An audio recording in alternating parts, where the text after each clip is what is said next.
পুরোপুরি বিধ্বস্ত হয়ে গেছে। নিম্ন আয়ের মানুষ তারা খুব কষ্টে আছে। প্রশাসনের তৎপরতা আমি এখনো দেখিনি আমার। আকস্মিক বন্যায় চট্টগ্রামের 5 জেলায় বিপর্যস্ত জনজীবন, বিশুদ্ধ পানি ও খাবার সংকটে দুর্গতরা। ক্ষতিগ্রস্ত পরিবারে ত্রাণ সামগ্রী পৌঁছানোর নির্দেশ প্রধানমন্ত্রীর।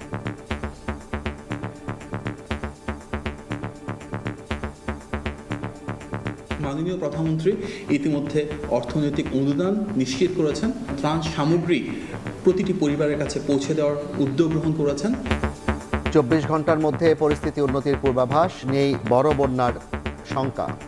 আগামী 24 ঘন্টা পর্যন্ত দেশের দক্ষিণ পূর্বাঞ্চলীয় পার্বত্য অববাহিকার বান্দরবান, কক্সবাজার, চট্টগ্রাম জেলার নদীগুলোর পানি সমতল কিছুটা ধীর গতিতে হ্রাস পেতে পারে এবং এর ফলে বন্যা পরিস্থিতি ধীর গতিতে উন্নতি হতে পারে।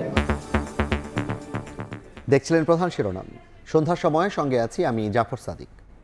এবার অন্যান্য শীর্ষ সংবাদ। দেশের চিকিৎসা ব্যবস্থায় আস্থা ফেরাতে ডাক্তারদের সহায়তা চান প্রধানমন্ত্রী। উপজেলার হাসপাতাল 101 বেডে উন্নীত করার ঘোষণা, প্রান্তিক পর্যায়ে সেবা দেওয়ার আহ্বান।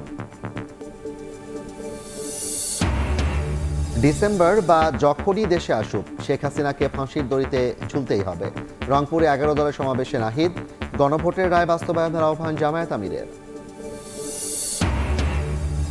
আবারও পুশিনের চেষ্টায় বিএসএফ। পঞ্চগড়, জয়পুরহাট সহ 4 জেলার সীমান্ত দিয়ে 25 জনকে অবৈধভাবে ঠেলে পাঠানোর চেষ্টা, রুখে দিল বিজিবি, সতর্ক গ্রামবাসীও। ভুয়া উস্কানিমূলক কন্টেন্ট ও অনলাইন জুয়া নিয়ন্ত্রণে কঠোর সরকার। মেটা, গুগলের মতো প্রতিষ্ঠানকে দিয়ে বাস্তবায়নই বড় চ্যালেঞ্জ, জানালেন বিটিআরসি চেয়ারম্যান।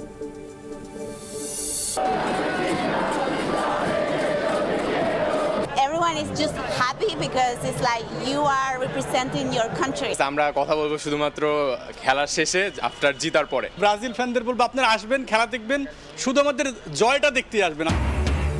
বিশ্বকাপ সেমির টিকিট নিশ্চিতে সকালে মাঠে নামবে মেসিরা। সুইজারল্যান্ড বাধা টপকাতে মরিয়া আর্জেন্টিনা।